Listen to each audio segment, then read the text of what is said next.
আসসালামু আলাইকুম সবাইকে। আজকে আপনাদের দেখাবো কিভাবে ছবির সাইড দিয়ে লাইটিং হয়।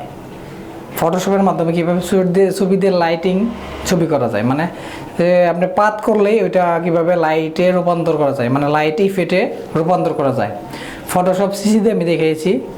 তো আপনারা আমার স্টেপ বাই স্টেপ ফলো করলে হয়তো বা বুঝতে পারবেন।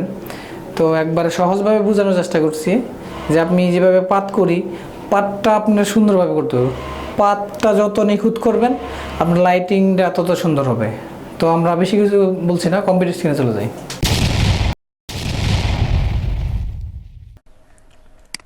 তো আমরা চলে আসলাম কম্পিউটার স্ক্রিনে। তো আমরা প্রথমে ফটোশপে চলে যাব, তারপর যে কোনো একটা ছবি ওপেন করবেন আপনারা। তো আমি এই ছবিটা ওপেন করে দেখাচ্ছি। তারপরে পেন টুলস নিয়ে স্ন্যাপে স্ট্রোক দিবেন মিনিমাম 10। এখানে যে কোনো কালার আপনি সিলেক্ট করতে পারেন। তারপর আপনার অবজেক্টটা ভালোভাবে সিলেক্ট করুন। তো আমি আমার ব্লেজার এই অংশটুকু আমি লাইটিং করতে চাচ্ছি। তো আমি এইটুক মার্ক করছি, প্যাড করছি। তো আপনারা ভালোভাবে করার চেষ্টা করবেন, তাহলে লাইটিংটা দেখতে সুন্দর দেখা যাবে। তো আমি দেখানোর সুবিধার্থে হয়তো বা বেশি ভালো করতে পারছি না, তো আপনারা চেষ্টা করবেন ভালোভাবে করতে।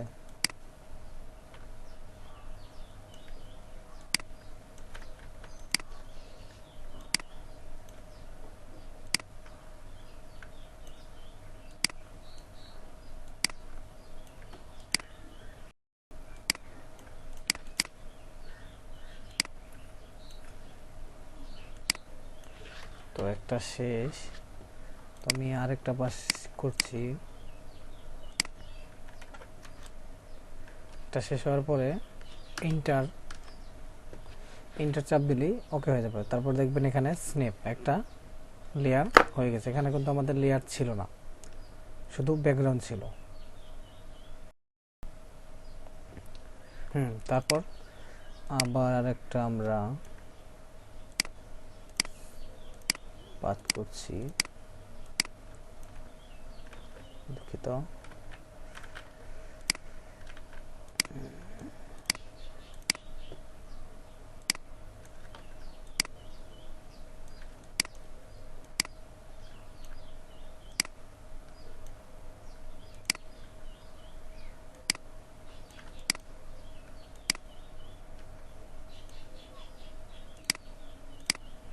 তো এন্টার হয়ে গেল।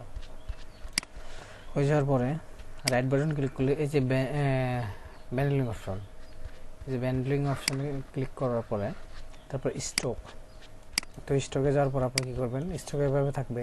আমি কাজ করছি বিদায় স্ট্রোকটা আপনারা পুরা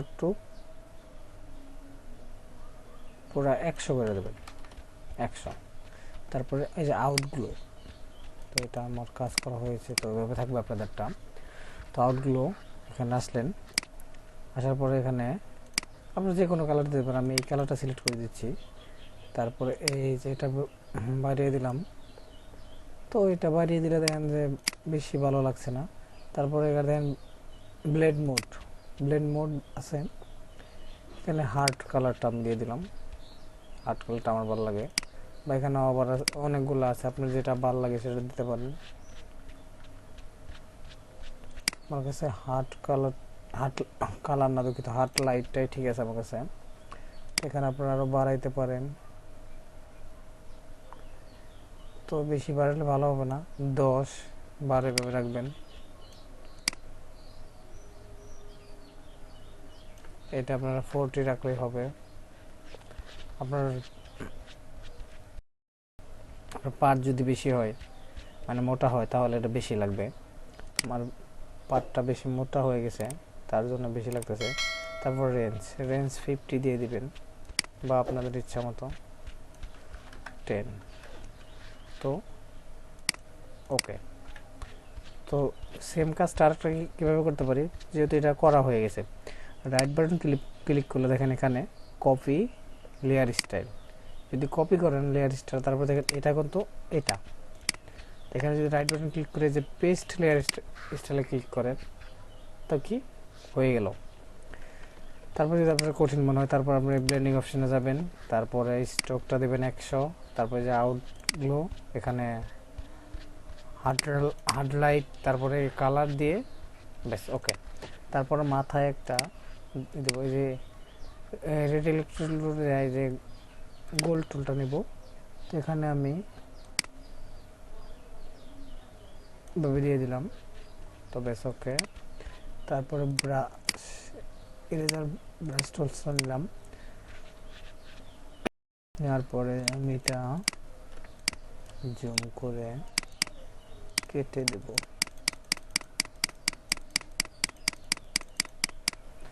তারপরে রাইট বাটন ক্লিক করে ব্যান্ডেলিং অপশন, তারপরে আবার হলো আপনার স্টক 100, তারপরে যে আউটগুলো এগুলো তো আপনি করছেনই তার জন্য রয়ে গেছে, না থাকলে যে এখানে নর্মাল থাকলে তারপর হলো হার্ড লাইট, তারপর কালার, এখানে যে আপনি সেটিং কম বেশি করে নিতে পারবেন। তো ওকে, তো এখানে চুলের উপরে এসে পড়ে, তো আমি আবার ইরেজার টুলস নিয়ে হালকা করে চুলের বাইরে দিয়ে দিলাম, তো হয়ে গেল। তো আমি খুব তাড়াতাড়ি করার চেষ্টা করছি, হয়তো বা বেশি ভালো হয় নাই, আর আমার ছবিটা হয়তো বা এত স্টাইলিশ না। স্টাইলিশ ছবি হলে আপনারা যে কোনো ছবিতে এরকম করতে পারেন। তো ভিডিওটা যদি ভালো লাগে চ্যানেলটাকে অবশ্যই সাবস্ক্রাইব করবেন এবং লাইক কমেন্ট দিয়ে পাশে থাকবেন। আর যদি ভুল হয়ে থাকে কমেন্ট বক্সে জানাবেন যে কী ভুল হলো, তো আমি সংশোধন করার চেষ্টা করব।